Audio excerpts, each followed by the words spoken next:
আজকে ঈদের দিন, ঈদুল আজহা, আজকে কুরবানির দিন। কত তারিখ ঠিক মনে নাই আমার।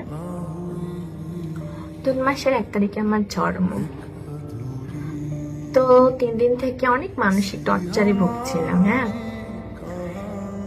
দিয়ে ভাবলাম নিজের বাড়িতে চাই, তারা আমাকে বুঝবে, এই মানুষ যতই যাই বলুক না কেন, মায়ের মতন হয়েছে, বাবার মতন হয়েছে, সংসার করার কি বুঝে না, মেয়ের মুখের দিকে তাকায় না। এটা মানুষ বলতো না, তখন সহ্য হয়ে যেত।